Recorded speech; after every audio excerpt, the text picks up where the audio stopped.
Hola, ¿qué tal? ¿Cómo estás? Soy Carlos Vitéz y te doy la bienvenida a un nuevo episodio de Bitácora Mental. La verdad es que hoy estaba tentado a hablar sobre las propinas, un asunto que estos días está muy de moda, ¿no? Y además fue el detonante para recordar lo que te voy a contar a continuación. Pero estuve pensando, y si mezclaba opinión y anécdota, este audio se iba a hacer un poco largo, así que creo que lo mejor es hacerlo por separado, comenzando en este caso por algo que me sucedió en 1989. En aquella época trabajaba en una empresa de lunes a viernes en la que mi horario de entrada eran las 7:30 de la mañana. Para llegar tenía que atravesar gran parte de la ciudad, con lo que a pesar de ser temprano e ir en coche, me llevaba mis 30 minutos de viaje cada día. Y para mí el tema de la puntualidad, tengo que decir, siempre fue algo serio, por lo que a pesar de que yo no fichaba en ese trabajo, solía salir de casa con el margen suficiente por si había alguna sorpresa, ¿no? en el trayecto. E incluso teniéndola, poder llegar a tiempo, tener esa satisfacción personal de hacer lo correcto, estando en el puesto de trabajo puntualmente, que además considero construye nuestra credibilidad, esa actitud, ¿no? Y también el respeto, ¿no? De uno mismo y el de los demás hacia uno, ¿verdad? Que son las pocas cosas gratis que uno puede conseguir en esta vida, hay que decirlo también. Por eso, cuidaba mucho el tema de esto de los recados personales y trataba de hacerlos cuando no había riesgo de incumplir mi horario, que era partido también, pero había cosas que se suponía no tomaban mucho tiempo y tampoco tenían riesgo de interferir en las 8 horas de trabajo. Así que a pesar de que hacerlas por la tarde antes de llegar a casa, ¿no? Después de la jornada laboral, podría ser lo más lógico y recomendable, a veces las hacía bien temprano, pero como se dice, lo imprevisto siempre está previsto, ¿verdad? Y así resultó una mañana en la que antes de emprender el camino diario hacia el trabajo, tuve que repostar combustible en el coche. Cerca de casa había varias estaciones de servicio, una apenas a 100 metros, pero en dirección contraria a la ruta que yo hacía cada jornada. Y lo mismo me ocurría con otra, que, bueno, un poquito más lejos, tampoco me quedaba, digamos, del todo cómoda, ¿no? Pero también relativamente cerca, hay que decirlo, había una tercera y con ella tengo que reconocer que visitarla era más cuestión de feeling que de logística. Es que, como todo bicho de costumbre, uno siempre tiene ese sitio en el que se siente a gusto y regresa una y otra vez, ¿no? Por lo que, a pesar de ser cliente de las dos estaciones anteriores, las que había mencionado recién, mi preferida era esta última, ¿no? Que además tenía la ventaja de que prácticamente me quedaba de paso ahí cada día. Era más que una gasolinera, tenía unas instalaciones bonitas, hay que decirlo, espaciosas, y daba a dos calles, con lo que podías acceder por donde yo lo hacía, una zona muy tranquila, o también entrar o salir por la otra parte que daba a una avenida muy transitada. Y debido a su gran tamaño, tenía que contar con unos cuantos empleados, porque además de venta de combustibles tenía una tienda muy completa con comestibles, bueno, y más cosas, ¿no? También lavadero automático, una parte en la que había mecánica ligera con cambios de aceite, engrases y bueno, alguna otra cosa que yo no recuerdo. Pero en aquel momento no existía el autoservicio, ¿no? Hablo de Montevideo, Uruguay, fines de los años 80, aunque supongo que, bueno, poco habrá cambiado. Por tanto, en aquel momento, si necesitabas combustible, llegabas con el coche y no podías tocar nada hasta que se te acercara un empleado que era quien te despachaba lo que necesitabas, ¿no? Y también te cobraban efectivo, salvo que quisieras pagar con tarjeta, que por aquellas épocas en tema de los carburantes se veía bastante poco, tengo que decir. Recordemos que al no estar en línea, como ahora, ¿verdad? Vía internet, cada operación tenías que autorizarla a través de una llamada telefónica y eso normalmente tardaba bastante, ¿no? Y la operativa entonces era igual en todas las estaciones, no importaba si era grande o chica, todas funcionaban así, al menos hasta, bueno, la última vez que estuve por aquellos pagos, que ya hace unos 11 años, porque la verdad desconozco, ¿no?, si habrá llegado también por aquella zona todo esto low cost como tenemos en España. Aunque para mí realmente tengo dudas de que haya llegado, no lo sé, la verdad, pero tengo dudas porque por allá el tema sueldos, empleados, propinas, todas esas cosas es bastante diferente, ¿no?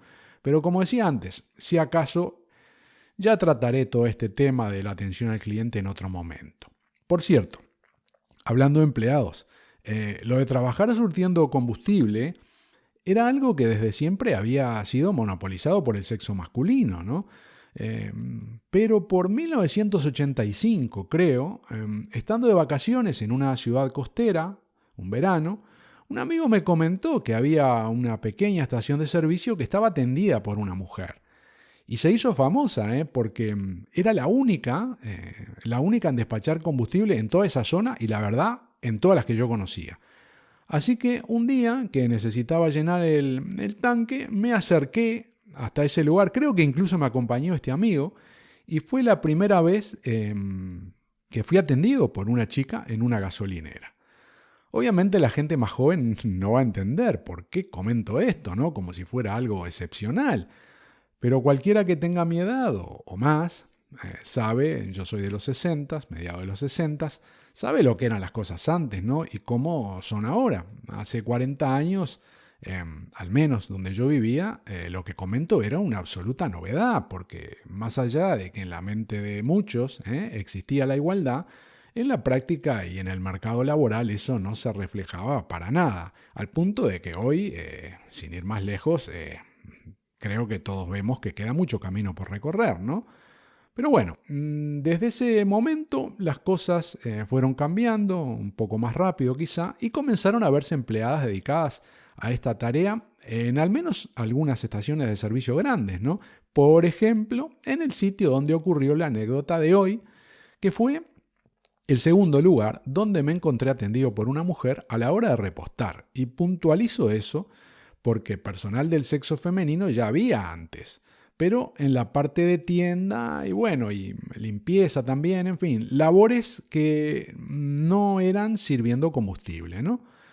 Por tanto, nos encontramos en un lugar y un momento en el que más allá de que algún establecimiento tuviera mayor o menor cantidad de empleados y estos fueran más o menos atentos y diligentes en su trabajo, no había diferencias. Todos funcionaban igual y tampoco había, ni hay, sorpresas en los precios de los carburantes debido al monopolio que existe en el país en cuanto a ese mercado, ¿no? ¿Cómo funciona eso, ese monopolio? Bueno, el Estado importa el petróleo crudo y una empresa pública dedicada al área de combustibles es la que se encarga de refinar y vender los productos obtenidos. Esta administración le vende esos productos a los distribuidores autorizados, que por ejemplo son compañías como Texaco, Shell, Esso, Repsol, en fin, las que sean, ¿no? Y estos, a través de sus propios puntos de venta, son los que ponen los diferentes combustibles a disposición de los consumidores. Aunque, al mismo tiempo, hay que decirlo, la empresa estatal cuenta también con una red de estaciones de servicio, con lo que, independientemente de donde vayas a repostar, sea cual sea el sello que sea, la marca, Texaco o lo que sea, cualquiera, el litro de gasolina o gasoil del tipo que sea, dentro de las variantes que hay de cada combustible, y lo mismo que otros combustibles como queroseno, también hablamos de butano, gasolina de avión, en fin, un montón de cosas, por allá tienen el mismo precio en cualquier parte del territorio nacional y lo fija por decreto el Poder Ejecutivo. Y como todo en la vida, obviamente, este asunto del monopolio tiene sus ventajas, habrá que ver cuáles son, y desventajas. Así que es posible que te haya dado curiosidad, por lo menos a mí estas cosas cuando me las cuentan, a pesar de que yo las conocía, ¿no? Pero digo, me las cuentan de otros lugares, de otros sitios, a mí siempre me da curiosidad y me gusta saber más. Por eso te comento que al momento de grabar este episodio estuve investigando, viendo los precios oficiales del ente público en Montevideo Y haciendo el cambio, ¿verdad?, de pesos, traduciéndolo a euros, resulta que un litro de gasolina 95, te pongo este ejemplo porque es la que se puede conseguir también en España, así que se puede, digamos, comparar un poquito. Decía entonces un litro de gasolina 95 cuesta ahora mismo 1,67 €, ¿no? 1,67 euros. Y bueno, para redondear tu curiosidad, te digo que el Estado se la vende a los distribuidores a 1,43 €. Es decir, que el margen de la gasolina 95 de la que estamos hablando son 24 céntimos de euro por litro. Pero el tiempo de vigencia de las tarifas siempre fue variable, ¿no? Nunca fue por determinado tiempo ahí inamovible. Y obviamente va de acuerdo a los precios internacionales del petróleo, las cuestiones de inflación interna y demás. ¿Por qué digo demás? Te vuelvo a repetir, es un monopolio. Ya te imaginarás que si hay alguna necesidad es un arma más para manejarse, ¿no? Pero bueno, a buen entendedor pocas palabras. Pero bueno, por lo que estuve viendo en la web oficial que te decía de los precios de los combustibles, en este 2023 se están fijando mensualmente, porque vi que en los 3 primeros meses del año ya se cambió 3 veces y la inflación acumulada es del 3,5%, la inflación del país, no de los combustibles. El dato anualizado al mes de marzo estuve viendo de que es del 7,3%, la inflación por allá. Y como antecedentes te digo que en el 2021 la inflación fue del 8% y en el 2022, o sea, el año pasado, fue un 8,3%. Pero si tenemos en cuenta que acabo de decir que este año, ¿no?, ya se tocó 3 veces y tienen por allá una inflación que ya está en el 3,5%, la verdad que tiene bastante pinta de que en el 2023 la cosa se va a complicar un poquito, ¿no? Y seguramente se le llegue a los 2 dígitos.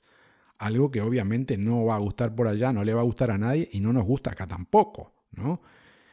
Y seguramente debe estar encendiendo todas las alarmas, sobre todo viendo la que está cayendo en Argentina, que el otro día estuve leyendo algunas cosas y te cuento, por si no lo sabes, que la inflación anualizada en Argentina el mes de marzo está en el 104,3%.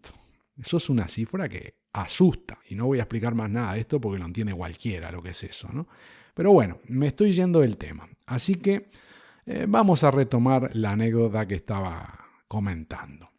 Como siempre, había salido con tiempo suficiente para repostar porque recorría muchos kilómetros cada día y mi paso por aquella estación de servicio era varias veces a la semana a veces. Así que tenía bastante controlado los minutos que me podía llevar la operación, seguro eso lo tenés vos también, ¿no? Incluso dependiendo del surtidor que utilizaba, porque ya sabemos que siempre hay unos que tienen más uso que otros, ¿no? Eso genera desgastes diferentes. Y normalmente un mecanismo más castigado, se traduce en mayor tiempo necesario para servir la misma cantidad de combustible. Y en ese sentido, a varios miles de kilómetros de distancia, y 4 décadas después, me parece que nada ha cambiado, porque te cuento que en el primer mundo, en España 2023, hoy, y en la prestigiosa gasolinera donde suelo repostar, hay una zona que es ideal para nostálgicos, porque la experiencia es igual a vivir en los años 80 en el tercer mundo. Porque el mecanismo de uno de los surtidores hace tanto ruido y va tan lento que, bueno, te aseguro que podría servir de banda sonora para alguna película, esas de terror del filo de la medianoche que se dicen, ¿no? En fin. Te cuento que mi coche por 1989 era un Volkswagen, marca que para Sudamérica produce en Brasil. Y algunos modelos tienen diferencias respecto a los que se venden en Europa, ¿no? Así que podría decir que mi coche era, bueno, lo más parecido a un Golf, pero súper básico, ¿no? Porque no tenía ni aire acondicionado en aquel momento. Pero iba muy bien, hay que decirlo, con un motor atmosférico de 1.600 centímetros cúbicos y 4 cilindros que, bueno, madre mía, cómo se extrañan hoy por hoy, ¿no? Que todos los motores son de 1.000 centímetros o incluso menos y, bueno, y 3 cilindros. Que te diré que incluso en caliente, en frío ni hablar, pero en caliente también se sacuden más que más que algún gasolero, hay que decir, ¿eh? Así que ahí estaba yo, antes de las 7 de la mañana, en la estación de servicio, aprovechando que a esa hora había poca gente, por eso iba, y rápidamente se me acercó el empleado, que era el más veterano del lugar, al que yo conocía como cliente desde hacía un montón de años, porque la estación había cambiado dueño y este tipo estaba ahí de toda la vida, ¿no? Le pedí entonces que me despachara, no recuerdo sinceramente cuánto dinero de gasolina super, de aquel momento la llamábamos así, super. Le di las llaves y me quedé revisando unos papeles que tenía que llevar a la oficina. Pasar por aquel lugar para mí era una rutina, como digo, de 2 o 3 veces a la semana, y confieso que mañana temprano me cuesta arrancar, ¿no? Y no soy muy propenso a entrar en conversaciones.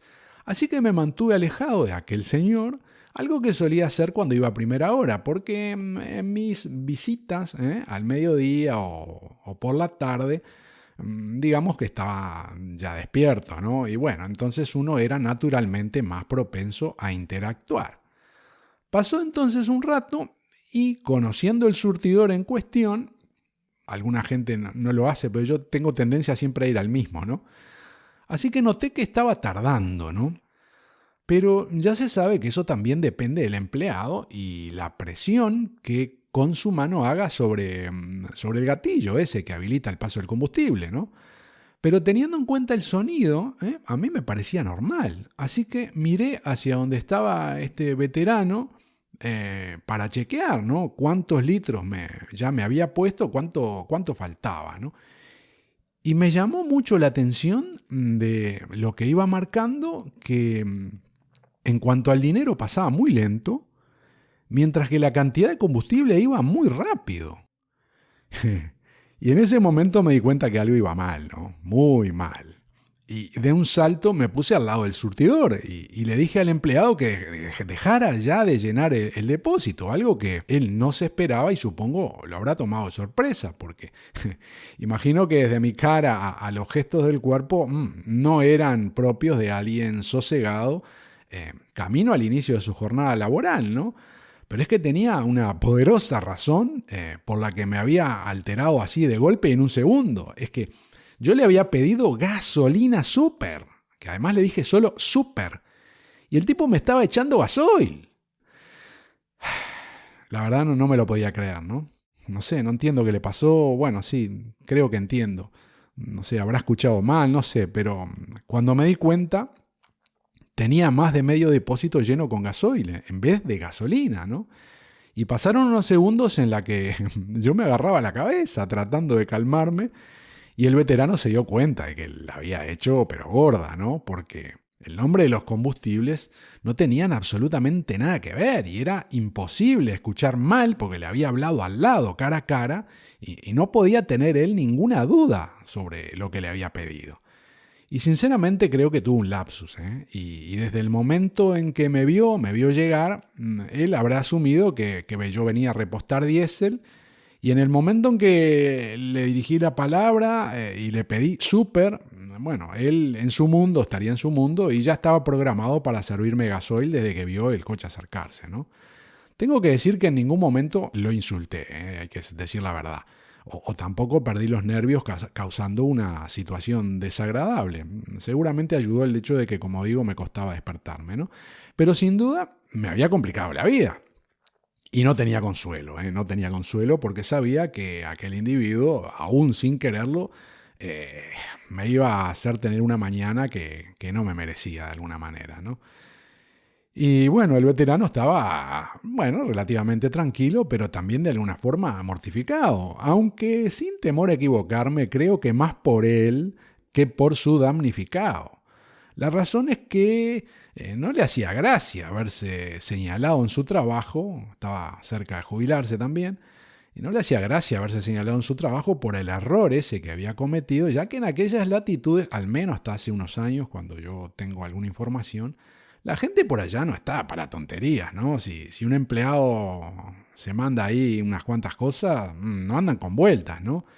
Y a pesar de que el tema no era de una millonada, yo no iba a pagar por aquel combustible que no había pedido. Y además estaba lo de solucionar todo este asunto, ¿no? Que igual costaba lo suyo. a nivel mecánico, vaya a saber, ¿no? Y hace un momento mencioné lapsus del empleado al ahorrar el combustible. Y para explicarlo, creo que lo justo sería decir que, lo que yo creo que aquel día se le jugó una mala pasada en su cabeza a esta persona. El hecho de que por aquel entonces muchos coches como el mío utilizaban gasoil, ¿no? Porque hasta principios de los 80, o ahí entrando en los 80, Volkswagen Brasil se dedicaba a vehículos de gasolina. Pero en una nueva estrategia comercial para la zona y otras zonas, entró en lo que conocimos, o por allá se decía en la calle, la dieselización de los motores a gasolina. ¿En qué consistía esto? En transformar el diseño, lo mínimo necesario, el diseño de los motores, para que aquellos motores que venían utilizando en sus nuevos lanzamientos, que habían hecho motores nuevos, tuvieran versión a gasoil. Y la jugada fue brillante, hay que decirlo, porque en países como donde yo vivía, que no tienen petróleo, el combustible siempre ha sido caro, ¿no? Pero no solo eso, los vehículos disponibles en el mercado que usaban combustible a nivel particular tampoco eran tantos. Había, igual te podías comprar un Mercedes si querías, un Mercedes diésel, pero no era para cualquiera, ¿no? Y los coches a gasoil eran básicamente para los taximetristas y gente del transporte, ¿no? A nivel particular, los coches diésel, hay que decirlo, se veían poco, a no ser de que estuvieras en el tema de las cargas y bueno, entonces tenías una camioneta o algo del estilo y ahí sí, ahí usabas gasoil. Así que allá por 1983-84, varias marcas comenzaron a sacar modelos diésel a precios atractivos para el público en general. Y ya sobre 1985, recuerdo perfectamente, hubo una fiebre tremenda, ¿no? Tremenda con todo este asunto, al punto que a mi padre no le gustaba nada y terminó comprando un coche diésel también de la marca Volkswagen, ¿no? Que pegó un pelotazo, pero histórico, ¿no? Le fue muy bien por aquel momento. Y así se mantuvo la cosa, con la marca teniendo unas ventas de modelos diésel prácticamente monopolizando el mercado, hasta que por 1988 ahí la cosa empezó a aflojar. Y había bastante competencia y alguna gente estaba un poco cansada del ruido del motor a gasoil de Volkswagen, derivado de los de gasolina, como decía antes, ¿no? Así que poco a poco comenzaron a verse un poco más repartidas esas ventas entre las dos motorizaciones disponibles y como en mi caso, que ya había tenido ese mismo coche en diésel años después, en el 89, como digo, me lo había comprado en gasolina. Y supongo que esta es la explicación de aquel día para el error del empleado de la estación de servicio, porque en cuanto al modelo de Volkswagen que yo conducía, poco tiempo antes eran todos a gasoil, creo que ni había disponibles a gasolina. Y por 1989 el cambio ese ya se iba consolidando, ¿no? De a poquito, pero la mayoría todavía eran diésel. Algo que poco tiempo después cambió, hay que decirlo rotundamente, y la gasolina volvió a ser la reina de todos los motores de la marca, de Volkswagen digo, ¿no? Pero bien, explicado esto, y que aquel día fue lo primero que se me vino a la mente como detonante el problema, yo seguía ahí, ¿no? Junto al surtidor y tenía que resolver este entuerto. Sabía que la peor combinación era motor a gasoil al que le hubieras echado gasolina. En ese caso lo mejor era que, bueno, ni intentaras encenderlo porque te ibas a arrepentir. Mi caso era al revés.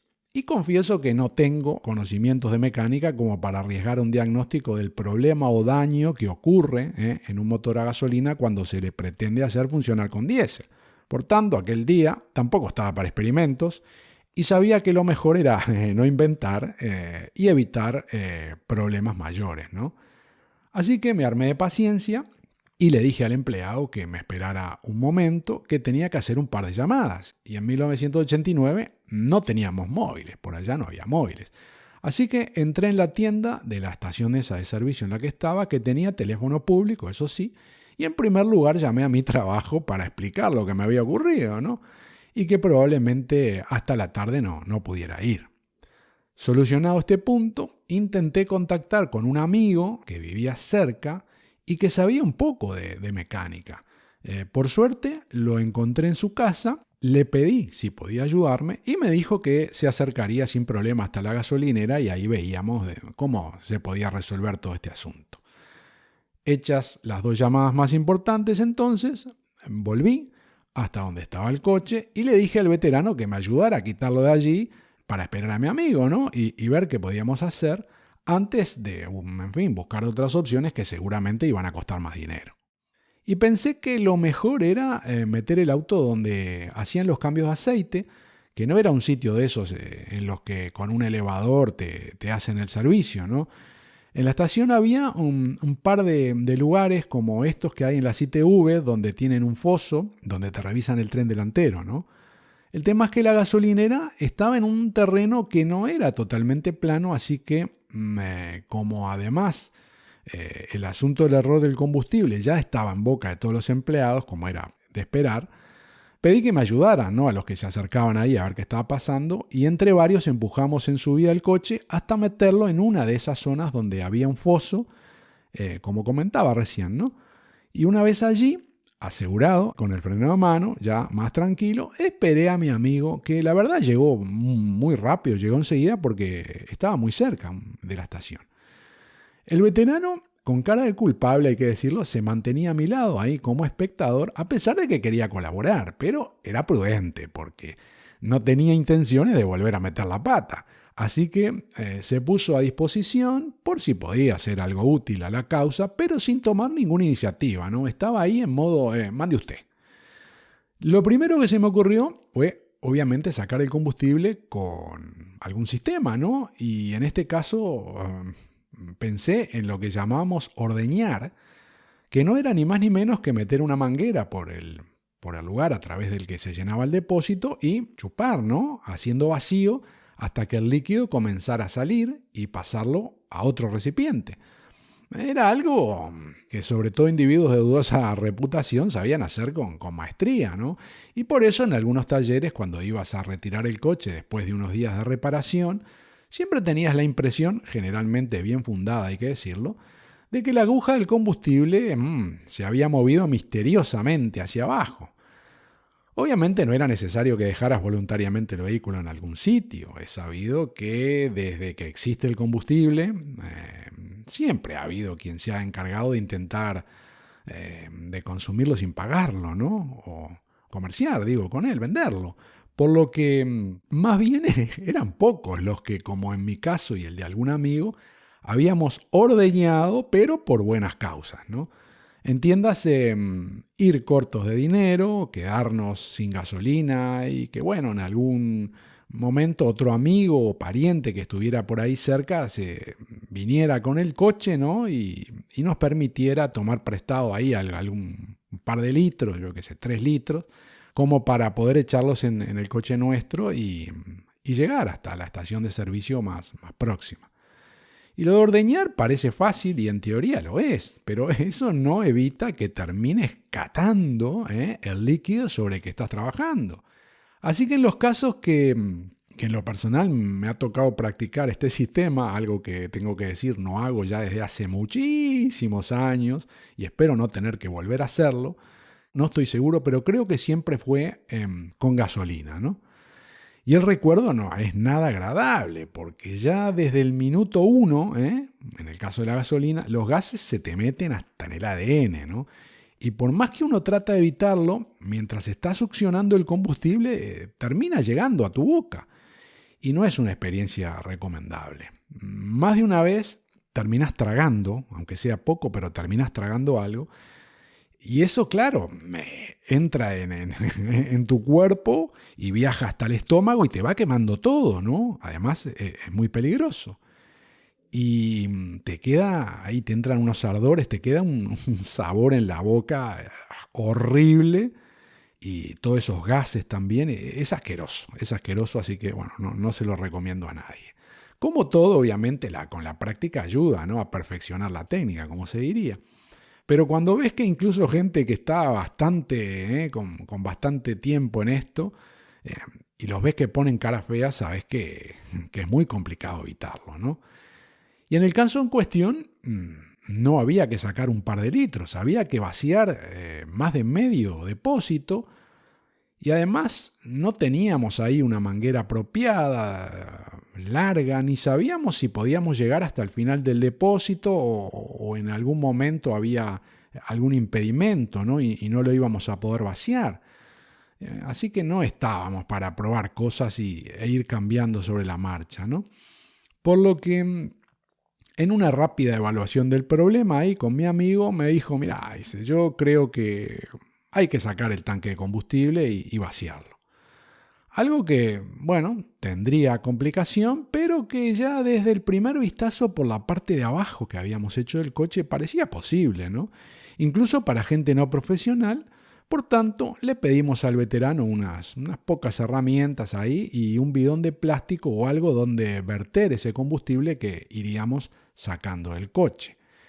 Y a esta altura tengo que decir que si había una grandísima ventaja que tenían todos los coches estos de antes, es que tenías toda la vista, todo estaba ahí y había espacio para meter las manos, para trabajar, y aunque no supieras, te podías revolver, ¿no? Recuerdo yo mismo, sin saber nada, o bueno, con ayuda de alguien, sustituir piezas en más de un vehículo usado que tuve, cosas que hoy son impensadas, porque todo está escondido en los motores, tapado, apretado, no podés meter un brazo, una mano, y se necesitan herramientas especiales, lo que normalmente te condena a tener que visitar un servicio oficial o, bueno, como mínimo ir a un mecánico que esté bien equipado, ¿no? Por eso fue relativamente fácil solucionar el problema que te estoy contando. Cuando ya estábamos dispuestos a ir lidiando ahí con tornillos, soportes, empezar a desarmar y desarmar cosas, porque, como dije, íbamos a quitar el depósito de combustible, mirando ahí con más detalle y buena luz, vimos que en la parte baja había una conexión con un tubo que se podía quitar muy fácil y no había ni que ordeñar nada, ¿no?, para vaciar el depósito. Así que inmediatamente le pedí al empleado que estaba ahí que nos acercara a lo que había conseguido para guardar el combustible, para sacarlo, ¿no? Y me dio 2 recipientes, uno, digamos, más chico, intermedio, y otro más grande, donde poder ir llenando con lo que sacaba el primero, ¿no?